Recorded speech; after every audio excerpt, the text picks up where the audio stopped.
bi ba mu amee foofu laa sukkandiku pour ne Tarba lii du si salaamaaleykum.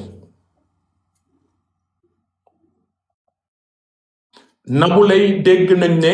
jàpp nañ ko dépp si ngoon yóbbu ko mandat de dépôt man loolu bettuma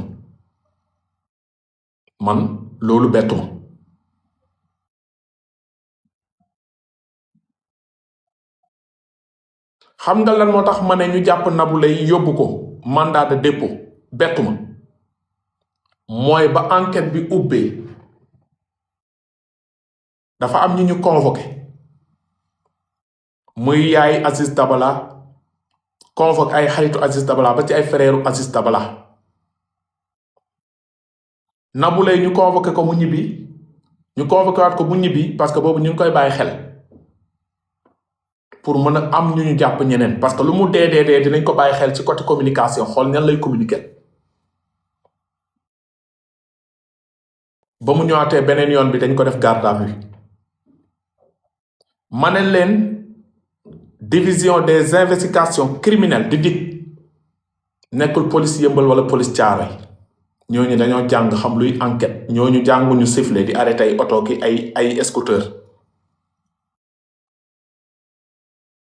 ba loolu amee ba ñu entendre Nabou Leye fan la DIC sukkandiku ba def garde à vue Nabou Leye parce que dafa am ay preuve que Nabou Leye dafa takk si mbir mi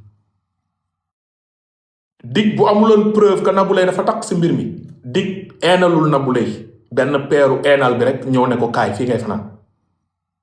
amuñu moom problème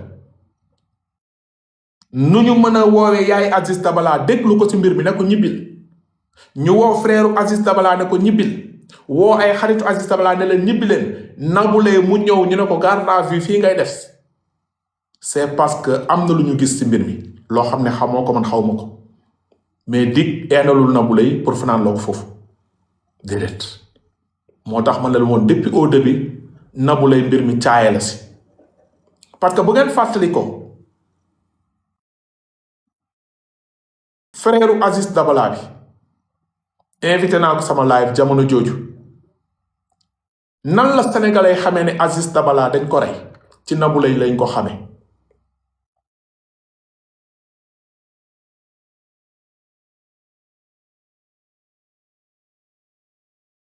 Aziz Dabala nan la sénégalais xamee ne ka faat nañ ko moom ak Waly Gano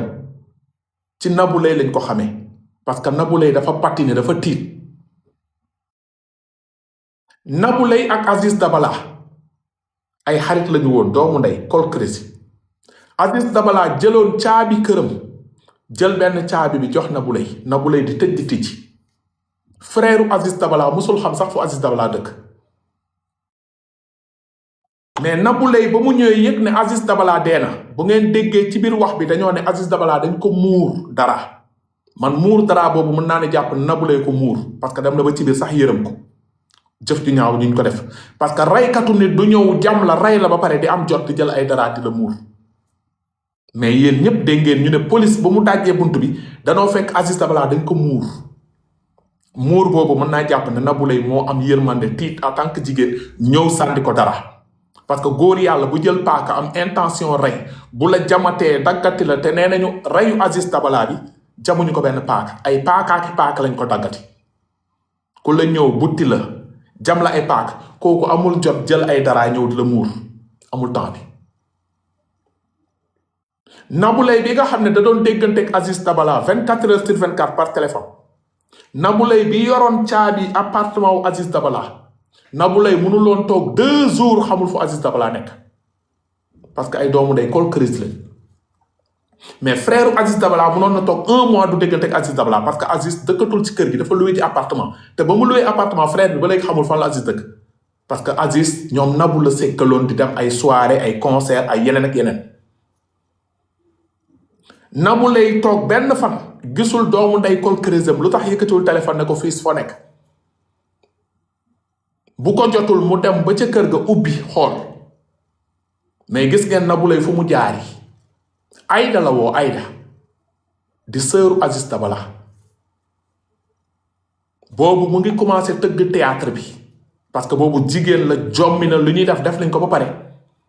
mais xamul fan la war a jaare pour yëgal askanu àdduna que Aziz Dabala dee na nañ ko jéem a jëli balaa muy yàqu. léegi Nabou Leye téléphoné Aïda sœuru Aziz Dabala boobu Aïda mu ngi Tuuba mu daal di koy woo ne ko ana Aziz Dabala maa ngi koy woo démb ba léegi jotuma ko mais depuis quand Nabou Leye woo Aziz Dabala jotu ko di woo sœuram depuis quand lan moo tax woowul yeneen xarit yu góor yi ñu doon àndali pour laajte lan moo taxul demul ba ci kër gi ubbi appartement bi xool lan moo xew ndax kii day nelaw dafa biddanti wala dafa andi gel wala dafa fanaanoo gel dafa loose gel ainsi de suite ainsi de suite xel bi ëlbati ko xaaral ma woo sœur bi loolu rek indice la. bi Nabou Leye woowee sœuru Aziz Dabala Aïda daa di ko ne ah man Aziz Dabala dégguma ko maa ngi Tuubaa woowal sama frère bi. Nabou Leye daa di coupé Aïda daa di woo frère bi mu woo frère bi ne ko allo Abdou Ba mu ne ko waaw mu ne ko waay yow ana Aziz Dabala frère bi ne ko ah Aziz Dabala de yow laa koy laaj parce que yéen a gën a jegoo moom ba mu tuxee ba léegi man xaw ma sax këram yaay doomu ndeyam kol kërësi boo ko gisul kay man yow laa war a laaj mu ne ko ah maa ngi koy woo démb ba léegi ba barki démb jotuma ko gisuma ko kaay ñu dem kër ga seeti ko. lan moo tax Nabou Leye woo frère Aziz Dabala ne ko kaay ñu dem kër ga seeti ko waru ko wax loolu c'est parce que boobu panique am na mu bëgg ñëw yëgloo famille bi que seen mbokk rey nañ ko mais Nabou Leye bu ñëwoon mu woo frère Aziz Dabala mu woo sœuru Aziz Dabala ana Aziz Dabala gisuñu ko day coupé téléphone am defee ji recherche feneen parce que xam na fu muy wër Aziz Dabala parce que Aziz Dabala avait des copains. léegi Nabou Leye dafa insister te li may wax ni nag frère Aziz Dabala moo ko wax d'après lu frère Aziz Dabala wax fa laay jàngatee nag balaa ñu naan Kaliphone noo ko xamee noo ko fekkee borom xel lay waxal ba tey. Nabou Leye daa di ne frère Aziz Dabala bi kaay ñu dem kër ga frère Aziz Dabala bi ne ko Aziz fu mu dëkk Nabou Leye moo ko jox adresse frère bi ne ko waa baax na maa ngi jël cak-cak ñu daje fa. waaw lan moo tax Nabou Leye ba mu woowee ne ko waa Abdou ana Aziz Dabala Abdou ne ko ah gisuma ko mu ne gisoo ko waaw ok merci beaucoup dem defi recherche am déedéet mais dafa bëggoon woo frère bi mu ñëw wax askan wi que Aziz dee na. léegi frère bi daa di jël cag-cag Nabou Leye jiitu foofu ak menuisier Nabou Leye moo yóbbaale menuisier ban intérêt la Nabou Leye tax yóbbaale menuisier lu tax mu yóbbaale menuisier lu tax Nabou Leye yóbbaale menuisier te yow da ngay laaj Aziz Dabala woo nga ko jotoo ko lu tax nga dem wuti ji menuisier yóbbaale ko bu leen fàtte ne que menuisier bi nee na Nabou Leye moo ma woo. léegi frère Aziz Dabala bi ba mu ñëwee foofu la fekk Nabou Leye ak menuisier bi toog ci escalier yi avant boobu dañoo ñëwoon ne dañuy dajji kër gi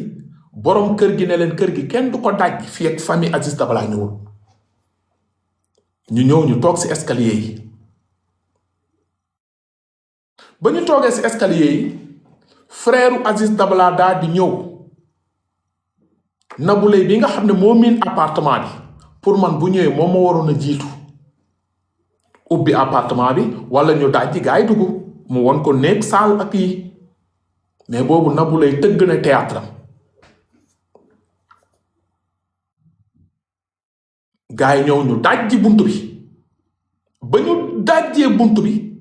frère Aziz Dabala bi moo ko wax ci sama live du sama wax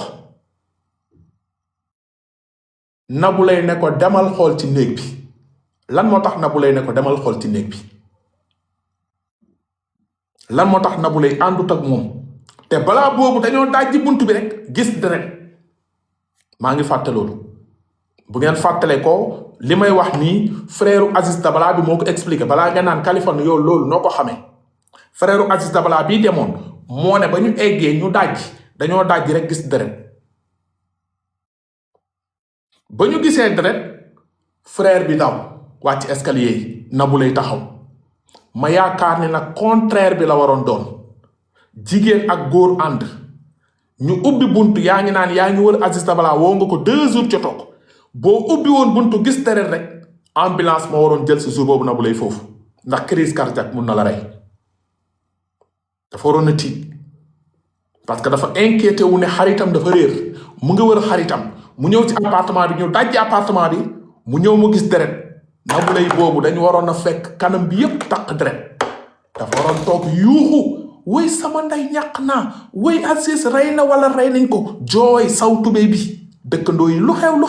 mu ne sama Aziz bi may wër ñaari fan deret laa fekk mais demeewul noonu dafa ànd ak courage am taxaw mais frère Aziz Dabala bi ba mu dajjee buntu kër gi ba mu gisee deret moom moo ne moo daw escalier yi tee ne woy sama ndey sama frère boo gisee mu nëbbatu sama frère dafa rey nit parce que boobu frère Aziz Dabala jàppaloon ni Aziz Dabala la ñu rey dafa yaakaaroon ni Aziz Dabala moo am ku mu rey daw nëbbatu ci ndeysaan Nabou Leye toog jouer théâtre frère bi ba mu dawee dem ci benn terrain la football la toog d'après frère bi moo ko expliqué sama live may déglu mu ngi sama bopp bi ba léegi ba mu toogee foofu di jooy am ko fekk looy jooy mu ne sama frère ñu ne ko waaw léegi bàyyil jooy yi demal xooli lan la mu retourné wu ñëw ci kër gi fekkaat fa Nabou Leye taxaw ba léegi Nabou Leye jooy waaw sama gars yi nag jigéen ak gaaw a ragal jigéen ak gaaw a tiit nga am sa xarit sa doomu ndey kol creuse nga koy wër gisoo ko nga woo sëram ne gisuma ko nga woo frère am ne gisuma ko nga ne kaay la ñu dem ci appartement bi seet nga ñëw ci appartement bi nga dajji appartement bi ci buntu bi rek nga gis deret bu kuule jigéen boobu waruloon xam suite bi ambulance moo ko waroon a jëlee ndax jigéen day tiit jigéen dafa waroon a yuux dëkkandoo yi lu xew mu ne ay li ma gis mais ba léegi kenn déggul fu Nabou Leye yuuxu léegi frère bi moo mujj ñëw fekkaat Nabou Leye ne ko demal nga xool néeg bee boobu Nabou Leye am na courage di santaane na frère bi dugg ci néeg bi te pourtant frère bi c'était la première fois mu ñëw ci kër gi tandis que Nabou Leye foofu këram la lan moo tax moom demul seeti ci néeg bi surtout ba frère bi dawee dem ci terrain ba di jooy lan moo tax Nabou Leye ñëwul avancé si néeg bi ne Aziz comme moom mu ngi wër Aziz lan moo tax avancé wul dafa taxawaat ci bunt bi kooku xam na lu xew mais daf ko bëggoon a noppiwaale boroom xel yi nag laay waxal ba léegi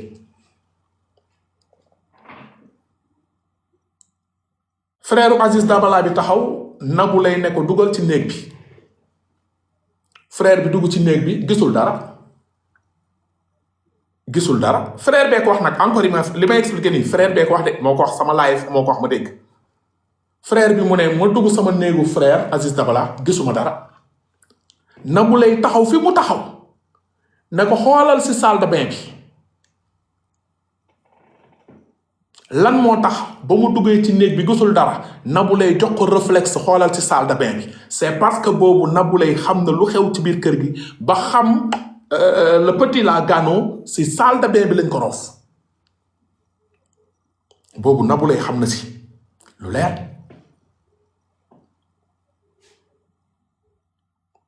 gars yi jékki-jékki frère bi xool salle de bain bi rek gis booy bi waali ñu jamati ko mu yuuxooti woy sama ndey woy yaay yooyu daal di daw ne ko loo gis ku dabalaa bopp bi frère bee ko expliqué ba léegi de ku dabalaa bopp bi may gaanoo xam nga dafa xawoon a am karaw tuuti kooku ne ko waaw jigéen ngay wër sa xarit boo ne réer na 2 jours nga dugg ci appartement bi ñu ne appartement bi deret moo ko muur jooyoo yuuxuwoo tëboo nga dem ne kooku na seet ci néeg bi kooku seet ci néeg bi gisul nga ne ko xoolee salle de bain bi bu xoolee salle de bain bi nu mu yuuxoo moom en tant que góor yow Nabou Leye it waroon na fa yuuxu ne mbaadu Aziz moo rey xale bi daw nëbbatu waroon na jooy mais deful benn réaction c'est parce que xam na lu xew. ñu toog Nabou Leye yëkkati téléphone am woo police. ma yaakaar ne yow miy jigéen di ma seetaan bu doon yaa doon wër sa xarit nga toog 2 jours gisoo ko nga ñëw ci appartement nga ubbi appartement bi direct wër la nga ñëw frère am ñëw nga ne ko avancel si néeg avancel si douche mu ne la am na ku ñu rey excusez-moi yow en tant que jigéen boobu yow daanu moo la waroon daanu woy yaay woy fu ma jëm mbaatu Aziz dafa rey xale bi da nga waroon a jooy daanu mais doo am temps jël sa téléphone yaa ngi woo police loolu yëpp daf ko orchestré mu woo police woowul police Pikine te mbir mi police Pikine la xewee boobu mu ngi jaay xel mu woo beneen police bu nekk Caaroy police boobu daal di jël moto moom it fekk si ko ma yaakaaroon ni ka Sénégal gi ñu nekk bu meurtre amee Pikine am kuy woote pour dee police Pikine moo waroon intervenir agent boobu jóge police Caaroy ma yaakaar ne tamit Nabou Leye ba muy wax ak agent boobu ne am na xale bu ñu fi rey agent bi balaa muy jóge police Caaroy waroon na wax commandant am wala commissaire am na benn xale bu jigéen bu ma woo intervention bu ko nee fan la mu ne ko technopole commissaire police Caaroy dina ko ne technopole zone police Pikine la xaaral ma woo commissaire police Pikine wala commandant police Pikine éléments yi dem foofu mais defu ko policier boobu si boppam moo demal boppam kon yaa problème foofu tamit te policier boobu balaa mu doon demal boppam lu mu dee waroon na ànd ak 4 éléments wala 5 éléments parce que on te parle que nit ku nu rey waroo woon taal sa moto moom kese mu dem donc ba léegi foofu deal amoon na fa ñu ñëw frère Aziz Dabala bi lu mu jotee expliqué jamono jooju si sama live ba léegi mu ngi sama bopp mu ne police yi ne leen bu leen dugg ñoom ñu taxaw si buntu bi ba ñu duggee si néeg bi gis booy bi ñu rey ko gisuñu Aziz Dabala ñu ñëw fekk Aziz Dabala moom it rey nañ ko ba dugal ko si saal bi tëj saal bi kan moo tëj saal bi man damay jàpp ne Nabou Leye moo ko muur Nabou Leye moo tëj saal bi parce que ku ñëw jamate la dugal kii si douche loolu day wane lu soxor la ko def jàpp ku góor gi jamate ko kooku du am intention jël darab muur jël saal di tëj reykatu nit amul jot boobu mais jigéen souvent mooy am yërmande ak tiit bu mu tiit mu ngi doon def ay plan muur loolu jigéen mooy am yërmande boobu jël sër muur nit ku dee mais agresseur saa yu la jamee sa loxo bi bu daggee sax day dem yoonam moom du la lijjanti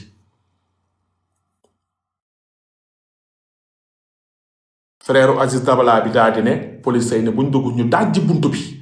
bañ dajjee buntu bi ñu gis Aziz Dabala dee dañ ko jamati ay paaka yu bari ay 17 coups de paaka ëpp na ko ñu muur ko dara ba léegi Nabou Leye yuuxul bañ ko ne Aziz Dabala dee na te yow nga ne kooku sa doomu ndey la sa xarit la yaa ngi ko doon wër yow sa xar bi nga yàgg wër rek yar di ko may raqal ak ripaas boo déggee ñu ne benn oto fël na sa xar bi yow mi nekkoon ci kër gi di togg beñe am ko la woo kumba sa xar bi de benn moto dëgg na ko li ngay njëkko ban moto woy sama ndey sama xar bi dañoo te dëgg wax ma laak nit kon foofu Nabou Leye avait bien compris que am na lu ñu tëgg ba pare ñëpp gis le soir ba ñu découvrir ne que ambulance mu ngi ñëw pour jël ci néew bi ak police nga xam ne Sénégal bu ñu déggee nit dee na li ngay njëkk a def mooy jël kaala teg ko sa bopp ne woy man ñàkk naa woy yaay yooyu woy fu ma jëm Nabou Leye solul lu yiw ñëw sol ay daggit ween yi génn taati génn yéen ñëpp ngeen gis ko jamono jooju am nit yi toog si koñ bi woy yaay yooyu wuy sama ndey woy yaay yooyu wuy sama ndey Nabou Leye ba léegi amul ku génne vidéo fuñ ko sottee ndox ni xam na kon y avait problème lu gën a garaaw Nabou Leye ñu filmé ko vidéo yéen ñëpp ngeen gis vidéo bi am ku ne Aziz dee na mu ne ñëppay dee la réaction de Nabou Leye dafa choqué woon ñëpp parce que yow boo nekkee rek dëkkandoo ci kër ngay locataire nga dem liggéey maçon wàcc nga gis nit ñi triste ñu ne la lu xew fii ñu ne kenn dee si kër gi yow locataire bi li ngay njëkk wax mooy oh yàlla na ko yàlla yërëm waay yow sa bopp da ngay triste ndeysaan kañ la gaañu kañ la dee oh là là yàlla na ko yàlla yërëm oh cey adduna moo doy waar ndeysaan nit ñi léegi dañuy loolu mooy ses réactions. Nabou Leye fu mu jaar ak Aziz Dabala yépp fu ñu waxoon Aziz Dabala mu ne Nabou Leye sama doom la di ko témoigner lu rafet bëggoon ko biir xolam ñu ne Aziz Dabala dee na ba yéen ñii sénégalais yi toog ngeen ay fan nelawu leen te xamu leen kuy Aziz Dabala yéen ñi di ma seetaan toog ngeen ay fan nelawu leen te xamu leen kuy Aziz Dabala waa ndax Nabou Leye waroon na nelaw moom mi sekkoon ak Aziz Dabala lekk ak naan fecc sëga mbir mi yéen la traumatisé woon yéen ñii di ma seetaan ñi nekk Amérique yéen nekk France yéen nekk Sénégal jamono jooju képp ku si amoon appartement ñibbi na kër yaayam te lu ngeen bokk ak Aziz Dabala daal parce que cas bee leen grave woon waaw cas bu mel noonu yéen mu mën leen affecté wul Nabou Leye donc y a problème y a problème ñu jékki-jékki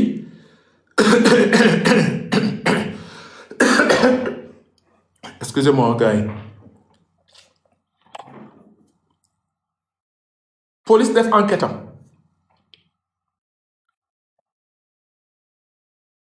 ñu woo yaay Aziz Dabala woo frère Aziz Dabala woo borom kër gi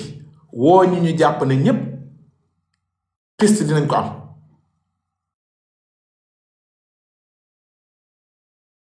Sénégal ak nu mu toll ñu bàyyi yaay Aziz Dabala bàyyi xaritu Aziz Dabala bàyyi frère Aziz Dabala Nabou Leye ak 6 personnes ñu def leen garde à vue dig bañ leen defee garde à vue dig ñu fanaan fa fanaanaat fa am ñuy wax est-ce que du dañuy protéger Nabou Leye bañ ñu koy rey jamono jooju mën na leen jamais pour ñu bañ a rey Nabou Leye dañ koy yóbbu hôtel wala dëkkal ko beneen kër jox ay agent bip yu koy garder mais pas ñu def ko garde à vue téye téléphone am mooy fanaan ci ay perron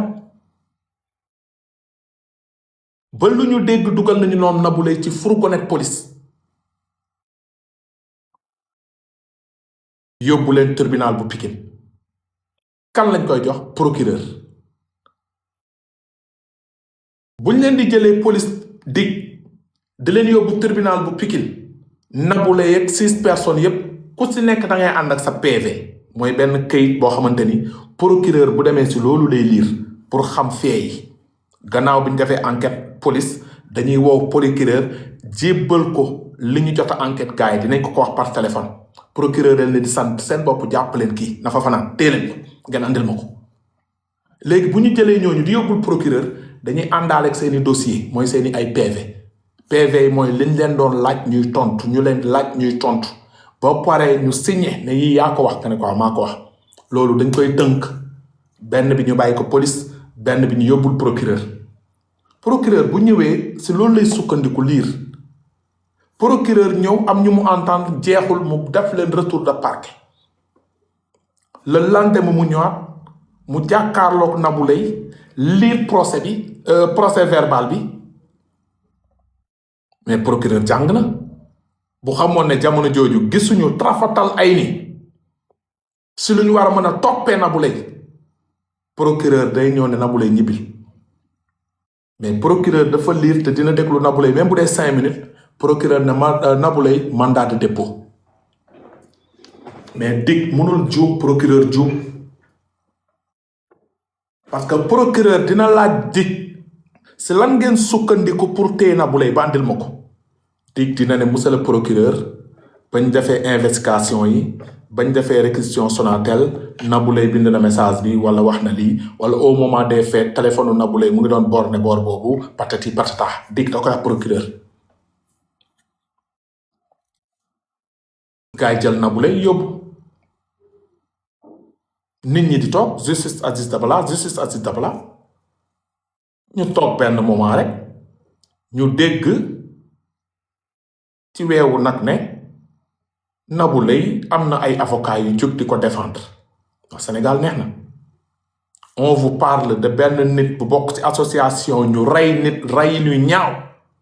man ñooñu avocat yi leen di défendre je ne sais pas ndax lan souvent dañuy naan ku rey nit sax am na droit am avocat mais Sénégal gay ñu nekk ñu ne ay jullit lañu mu leer yàlla kii dañ ko mële ci mbirub rey nit avocat warul am foofu place bu avocat yi doon am foofu nañu ñëw porter volontairement dem défendre kii dee pour dëgg bi feeñ mais Sénégal xaalis ak taat bu rëy jaral na yenn avocat yi jaay seen ngor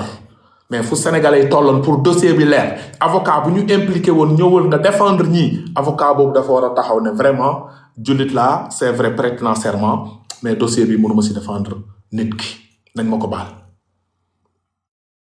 parce que dee bi moo ñaaw mais def nañu seen deal tëgg seen deal def association de avocats malfaiteurs kaay la ñu défendre borom taat bu rëy bi nañu def ba tout ñu accordel ko liberté provisoire te ce qui est anormal Nabou Leye amuloon benn côté bu mu waroon mën a jaar ba am liberté provisoire xam ngeen lu tax Nabou Leye ñu ngi koy doog a déglu au fond du dossier juge d'instruction bi tey la ko déglu te benn avocat amul sañ-sañ dugal liberté provisoire ci mbirub instruction fekk kii nga xamante ni dafa tëdd instruction juge bi dégloogu ko ñu ngi may seetaan léegi fan la Nabou Leye jaar woowaguñ ko au fond du dossier déglooguñ ko au fond du dossier mu am liberté provisoire ban sénégalais la gën tey ci biir Sénégal c'est compliqué gàcce la du dëgg du yoon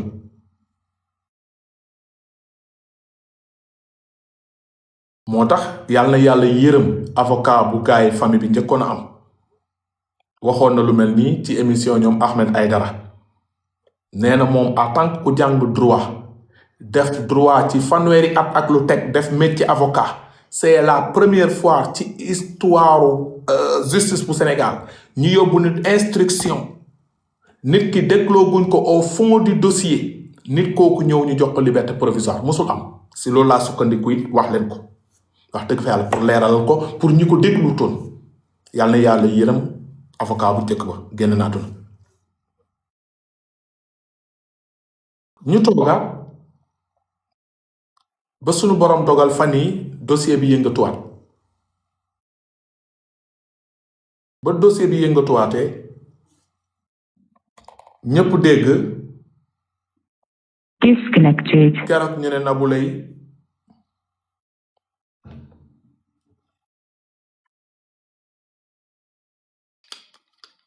convoqué nañ ko ay avocat am génn daa di excusez-moi ay avocat am génn daa di wax ni que non jotuñ convocation exactement boobu jotuñu woon convocation connected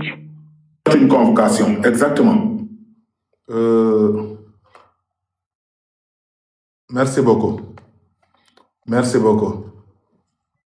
may la ma tuuti li ma doon leerlu pour Tarba Mbaye ndax dañ ko arrêté Tarba Mbaye kenn arrêté wu ko parce que dama leen ne woon balaa ma si wax foog ma am ku ma leeral am na ko woo ba coupé moom léegi téléphone mu ngi nii di ma ko yónni waaw merci beaucoup pour yéen ñi waxoon information arrêté nañ Tarba Mbaye balaa ma koy déglu rek dam leen ne waxoon kan moo leen jox information bi ma ne leen mënul nekk ma ne leen Tarba Mbaye non du Mbaaya lay waxal ni yàlla xam nañ du Mbaaya barke nit bi yàlla xam nañ du Mbaaya lay waxal ni waaw yàlla xam na ni du Mbaaya donc mu ngi noonu sama source la ba ma yégee mbir mi dama ko laaj ko moom ci boppam wax dëgg fa yàlla mu ngi nii ndeke woo na ma sax mu ngi ma naan woo ma xëy na dina dugg si live fi après dinaa ko ba ma toogee ngeen di commentaire ne jàpp nañu Tarba Mbaye ma ne leen fu ngeen ko déggee parce que sànq ba léegi man maa ngi ci animation déglu ma mais ma ne leen mënul nekk loolu laa leen may ma ne leen Tarba Mbaye aéroport lañ ko jàppoon keroog mu fanaani dig le lendemain ñu déglu ko bàyyi ko mu ñibbi vendredi ñu ne ko ñëwaatal lundi ñu bàyyi ko mu ñibbi buñ ko doon jàppaat suba lañ koy woone ko ñëwal mais du si guddi si parce que police amul droit dem kër jàmbur à partir de 21h di ko jëli police amul si droit te it gisuma lu fi ñor bañ koy lekk suba feet la mën nañ ko bàyyi ba gannaaw suba woo ko te ko tar mbaay kaay buñ koy jàpp ko mais du guddi bi nii lañ koy jàpp donc c'est pas vrai donc loolu amul kon Tarba Mbaye kenn jàpp ko ba fi may wax ak yéen nii on revient à nos moutons léegi fu may gën a ñëw sax mooy Aziz Dabala ndeysaan xool ko buñ ko laajoon diggante mag Nabou Leye lii la doon wax. bu lay maa ngi lay gërëm sa sutti buñ ki démb am na doole àddina gépp a ngi koy wax dama Aziz Dabala Nabou Leye la ko defal mën ko doon jarta laaj Nabou Leye ak Aziz Dabala jarta laaj chaque jour nga taxaw wax ci télé yi ne maay sa papa Nabou Leye samay mbokk gërëm la képp ko bëgg Aziz Dabala gërëm la parce que tamit war fa kàlla macha allah dangaa xew doom dangaa xew Nabou Leye macha allah borom en plus ngay joué te du fa sukay di toj di def buzz. gis ngeen Aziz Dabala fi mu duggaloon Nabou Leye ci xolam micro bi fonctionné gul dama ko tegee nii rek dafa des fonctionné gul commencé guma pour yéen ñi naan def ko ci micro bi fu mu ne nii téléphone bi laay waxee direct lii nii dama ko tegagum nii rek fonctionné gul fii ak suba am naa pare bu may jënd pour commencer si moo tax ma tourné ko mu nekk sama ginnaaw marché gul ok bu marché rek incha allah di ngeen ko am ok yaakaar naa ni yéen a ngi dégg Aziz Dabala gis ngeen fu mu tegoon Nabou Leye dégg leen wax seede yi rafet yi déglu.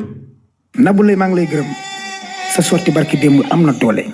àddina gépp a ngi koy wax dama Aziz Dabala Nabou Leye la ko defal mën ko doon jarta laaj Nabou Leye ak Aziz Dabala jarta laaj chaque jour nga taxaw wax ci télé yi ne maay sa papa Nabou Leye samay mbokk gërëm la képp ko bëgg Aziz Dabala gërëm la parce que tamit war fa kàlla macha allah dangaa xew doom dangaa xew Nabou Leye macha allah borom en plus ngay joué te du fa sukay di toj di def buzz kan la nga ne Aziz Dabala yaa baax yaa gore Nabou Leye yal na la yàlla fay damaa njaboot nag ndey xadi sama doom. lii la Aziz Dabala doon seede si Nabou Leye di ko ñaanal téegu waa ndax kii dina dem comme waxu dof yi ñuy wax ay lomotif di ko téye si Nabou Leye Aziz Dabala melu noonu ci rek seede ko ci à distance mu ngi si dëgg ñun ñu ngi si fen mais Aziz Dabala fi mu tegoon Nabou Leye fu mu fonkoon Nabou Leye ku ñëw taxaw naan ay dafa doon chantage Nabou Leye ay waxu yi daanu si sax yombul bopp amul génn fan ngeen di xam ne Nabou Leye amul xol man loolu lay wax Nabou Leye amul xol première bi Aziz Dabala deewee nee naa leen ba léegi gisu leen fu vidéo fu Nabou Leye jooyee wala mu méttitlu ndeysaan ak kii nu mu ko doon wax di ko ñaanal beneen bi it ba ñu tëjee Nabou Leye ci kaso bi mu génn mu am liberté provisoire ma yaakaaroon ni Nabou Leye ak fi mu tolloon ci Aziz Dabala nekkoon léppam Aziz Dabala génn àdduna ci génn àdduna yi mel ni yu ñaaw yi ñu tëj Nabou Leye bàyyi ko liberté provisoire Nabou Leye bu génnoon kaso li ko waroon mooy mu organiser sax jékki-jékki ne organiser naa cant maa ngi ñaanal Aziz Dabala même bu dee demul kër yaayam loolu day rafet wala ñu jékki-jékki journaliste na Nabou Leye moo woote wàccee kaamil kan lay wàcceel kaamil Aziz Dabala ñu xam ne ba léegi xelam ak xalaatam mu ngi ci Aziz Dabala mu ngi ñaaw lu di am wala ñu gis Nabou Leye muuru jékki-jékki di jooy buñ ko ne looy jooy mu ne sama xarit ba sama papa ja sama doomu ndey ba sama seex ba loolu da doon rafet mais kenn gis ko lan lañu gis Nabou Leye mooy dugg ci TikTok bi di sol ay daggit weeni di génn muy fecc ay dootoo ko defati sénégalais yi ñëw ci comptam abonné fa 1 million d'abonnés yenn sénégalais yi naafeq yi ñëw organiser tànn biir ne sargal Nabou Leye sénégalais moo bëgg lu bon sénégalais moo bëgg lu bon ay naafeq taxaw organiser tànn biir naan sargal Nabou Leye nit rey nit ngeen di koy sargal oh Sénégal ci yàlla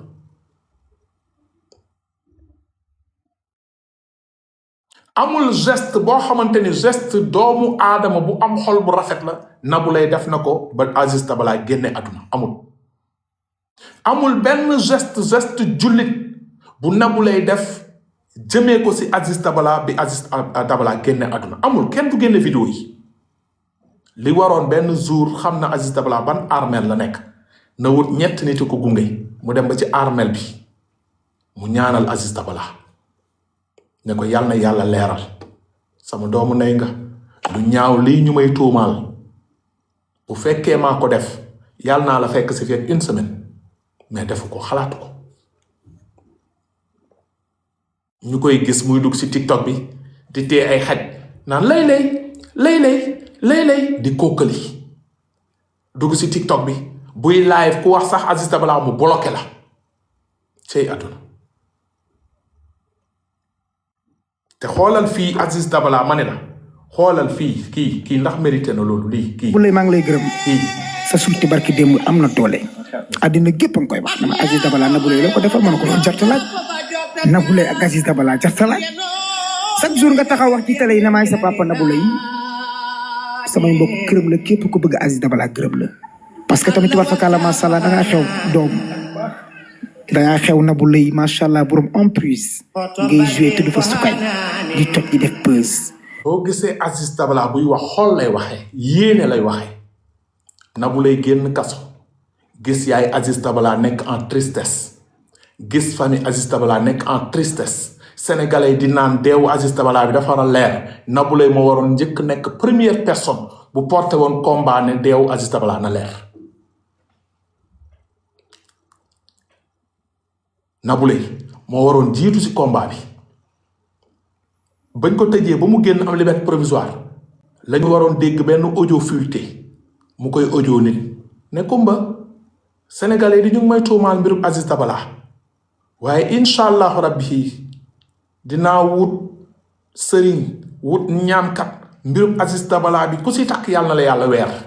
kumba bu dee man la yàlla naa fekk ji Aziz Dabala audio yooyu dañu waroon dégg ay audio yu mel noonu yu fuité benn xaritam ne laa Nabou Leye de laa doon waxtaanal waaye leeral na ma ni ka bu dee dafa bokk si mbirum Aziz Dabala bi de yàlla na fekk Aziz Dabala balaa déwén ñu comprendre que sax moom mu ngi def benn geste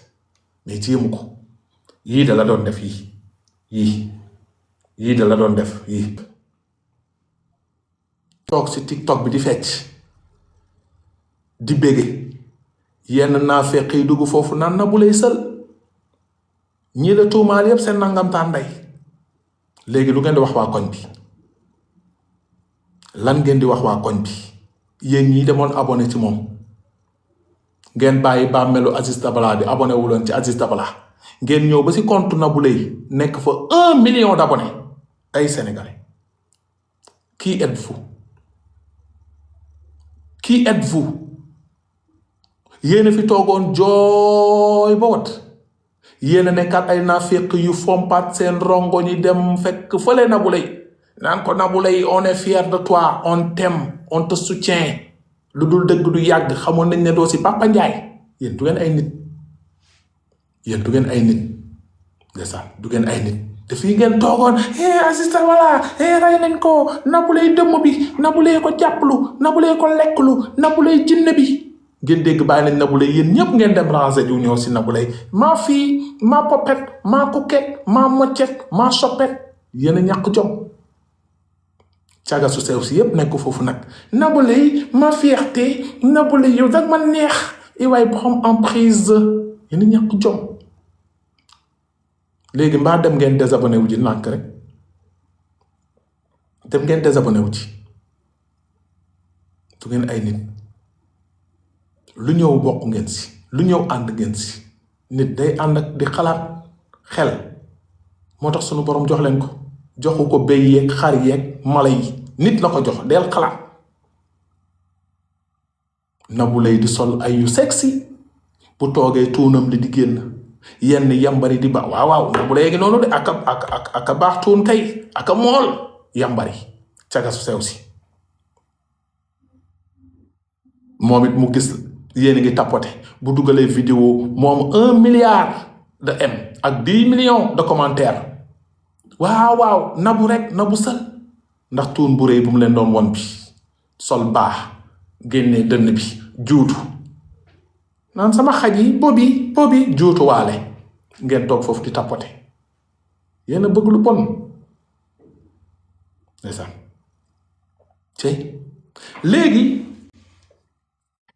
ñu dégg tey juge d'instruction bi def na mandat dépôt Nabou Leye mais bu ngeen gisee juge d'instruction bi def mandat de dépôt Nabou Leye c'est parce que am na fu mu sukkandiku juge d'instruction bi bañul Nabou Leye mais boppam moo koy gënal Nabou Leye bu xoolee ci preuve yi ñu ko andil ak trace yi ak réquisition téléphone yi ñu gis ne Nabou Leye mbir mi caaya la si du si slip daf koy mandat de dépôt ma gis yenn journaliste yi xam nga Sénégal tamit ku jóg ne journaliste la yenn site yi toog foofu waaw Nabou Leye dugal nañ ko si oto bi day def garde à vue yéen ñàkk jàng kay ana ko jóge si juge di dem garde à vue juge ku fa jóge mandat dépôt ngay am wala nga amoon sax retour de parquet mooy buñ la enquêté procureur lañ lay jox procureur la déglu la parewul ci yow delloo la retour de parquet nga dellu police loolu sax mën na nekk garde à vue waaye ku ñu tëjoon ci kaso bi mu am liberté provisoire mu dem ci juge buy delluwaat du dem garde à vue ci kaso bi lay dellu direct yenn kaña sew si waaw garde à vue ngeen réeral sénégalais yu bëri gaa yi tamit topp ci Nabou Leye garde à vue garde à vue ku ñu convoqué commissariat wala brigade nga dem ñu ne la doo ñibbi sa kër loolooy garde à vue waaye boo jugee kaso nga delluwaat ci juge mu inculpé la rek da ngay dellu mandat dépôt bu leen di jaawale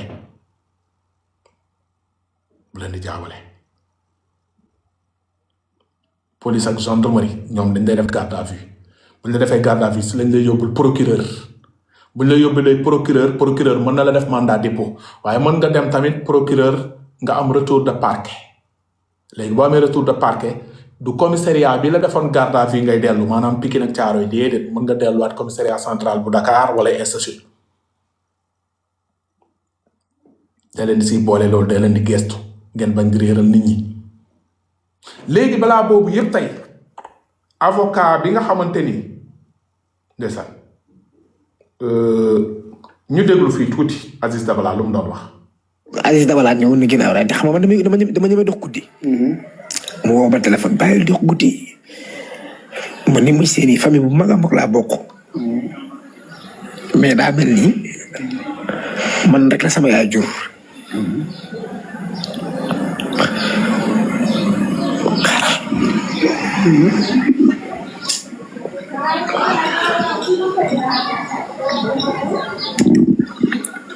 il faut nga jéngu tamit nga wax. dama koy fekk des fois mu tëdd muy nelaw parce que ba ñu ma dox guddi quoi. démb rek moo ci mujj ba ma toogee ginnaaw raay toog nii mu tëdd di nelaw. maa ko tey su ma ñëwee suñu kër ñëppay jën ñëppay jën lañ may gëj a gis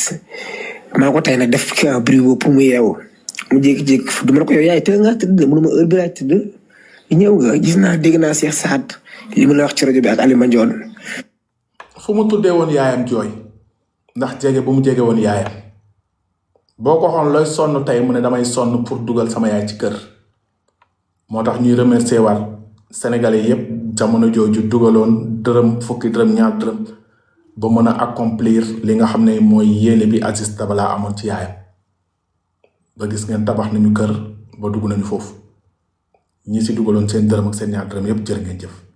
ba léegi ñu déglu rek Aziz Dabala balaa ñu ñëw si avocat bi après mooy yàlla yoxoor laa bëgg a gis man damaa bëgg a xam luy yoxoor la li gën a garaaw ci àddina moom ngay ñaanal ah sikki nga nag bilaay metti na de bilaay metti na